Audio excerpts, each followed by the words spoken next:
Our final storyteller of the evening. What? Shit, everybody shut up.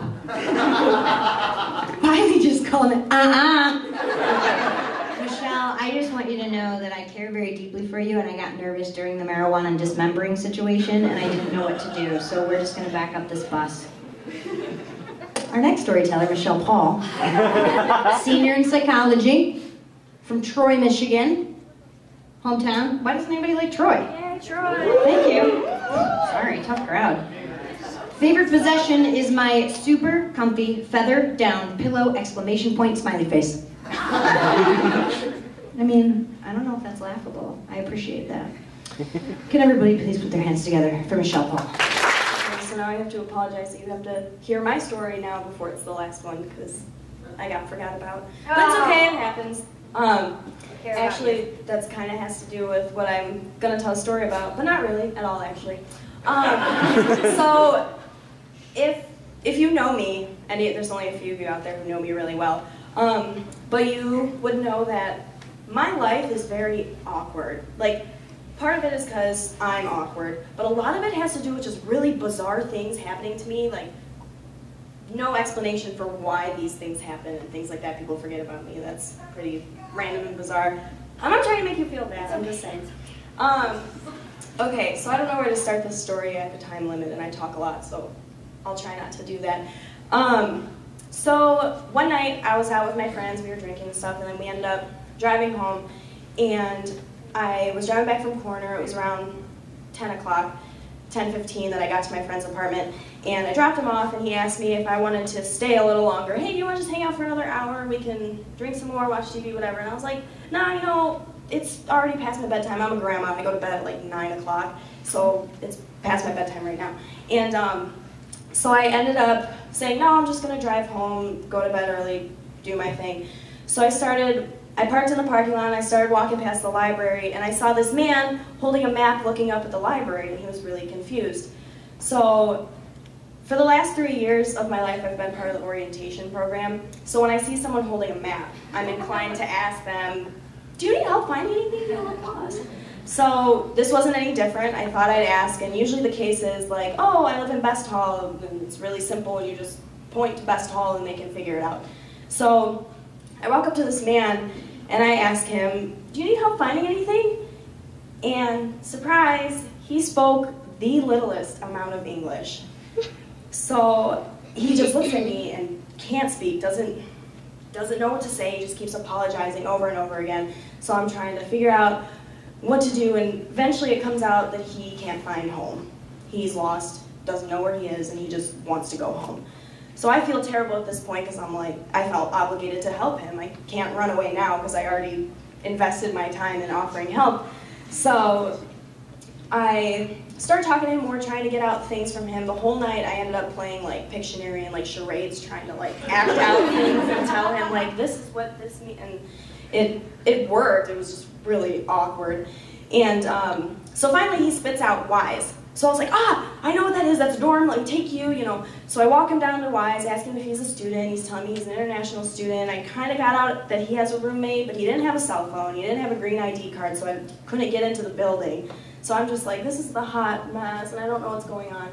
So we continue walking, and we're coming around the corner of Buell, and we see Wise. So I'm like, oh, here's your place, you know, bye. And he's like, no. No. He just kept repeating no, and I was like, okay, sorry.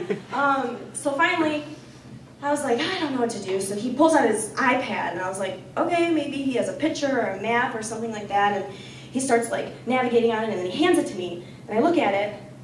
It's all in Chinese. And I'm like, I can't read that. Now I don't know. I'm starting to apologize that I don't know what he's talking about. So he gets really frustrated, and he's like, I didn't say Wise, I said white. And I was like, white? Why? There's no buildings named White. And he starts like pointing at my skin, and I was like, you live with white people? Like, I don't know what that means. And he's like, well, white? And I was like, the walls are white? I was like, I don't know what to do. And by this point, it's like 11 o'clock. So I told him that I was going to call the campus police, and he started freaking out at me. No, don't call the police, don't. And I was like, no, they're going to help us, don't freak out, and I'm just standing here, people are walking by like, why is this girl yelling at this Chinese man? And I was just like, we probably look like the awkwardest friendship couple here standing outside-wise. So while we're waiting for the police, they basically tell me that I have to babysit him. And so I'm waiting and waiting, and then he has this epiphany. What he knows exactly what to tell me to help me figure out where he lives. So I was like, okay, and he like jumps up and he goes, there was an animal. So I was like, okay.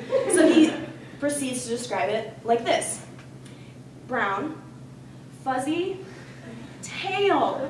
And I went, a squirrel? And he's like, yeah, a squirrel. I was like, honey, we're in Michigan. Do you know how many squirrels there are on campus? Like, and then I felt like a jerk because he just, like, his head sunk, like, that I just shot his last resort down. So then we're just sitting on the sidewalk, dead silent, just so awkward.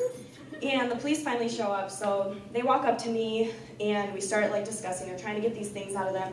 He can't get the answers out of him, so I ended up being the translator between the two of them. So I'm trying to do like the charades thing again, trying to tell the cop and like at the same time tell the Chinese man what I'm explaining, and like the cop didn't find it as amusing as I did because I thought it was just so funny that this was happening. And so then they finally get out, like, he figures out his roommate's name, they pull out his passport. He does have an ID, actually, pulls it out. It's a Chinese ID card, and there's no English on it at all, so we had to like search through his passport to find his name, and he remembered his roommate's name, and they started like entering him in this database. Like, it was really freaky because the cops just like put his name in and it told him like where they live and all this like information. So, but they couldn't find the building for some, I don't know, it was weird. And so we kind of had an idea that he lived in the village. And so he asked if we wanted to get in the car and just kind of drive around campus trying to find if any building looks familiar to him. So at this point, if you remember, I was at Corner drinking, and I've had to pee for the last hour and a half of my life. So I'm just standing there and I was like, you know, can I go? I don't feel like I need to be here anymore. And the cop seemed kind of offended because he was annoyed that I brought him here in the first place. I'm like, well, what was I supposed to do? Just adopt him and bring him into my apartment? I didn't know what to do.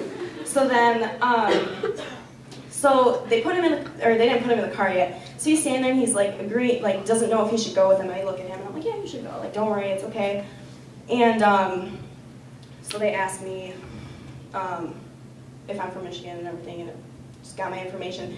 And then I started to think about, like, I wonder what kind of story he's going to have tonight when he gets home. Oh, so I was in the back of a cop car, and this little white girl was trying to help me find where I am, and we were arguing in the street, and she was doing all these dance moves, and, like, so I don't even know. But, so I'm going to leave you with these words of wisdom, I guess, but I figured this story could relate to you guys. But, so at the end, you know, as I was about to leave, I looked at him, and I said, you know, I'm really sorry, you know, good luck, have a good night. I really wish I could have helped you more. I'm so sorry that you've had to spend the last hour and a half of your life with a stranger. And for the first time, I felt like he 100% understood what I had said. And clear as day, he looked at me, he bowed, and he said, no, thank you so much. You've helped me a lot. So at first I was like, have you been trolling me all night? Do you know how to say? But that's not the point. So then I was like, oh, okay, you know, and then I walked away all like confused and flustered. And as I was walking up the hill, well, running up the hill because I had to go to the bathroom, I ended up realizing that although like I was really surprised and frustrated at the time, I thought, what if I had stayed that extra hour at my friend's house? Then I wouldn't have ever run into him or have known, you know, where, I have no idea where he is now. I actually don't know his name and if that situation has ever happened again. But, and I started to think, like, if it was me in China, lost, I'd be so terrified. And I would want someone like me, who is nice and has the skills to, like, help you out and knows who to call and stuff. So overall, I just want to leave you with, like, if there's something that you're ever, like, anxious about or, like, kind of like, this is a weird situation, like me, at first I was like, I'm never going to ask anyone if they need help again.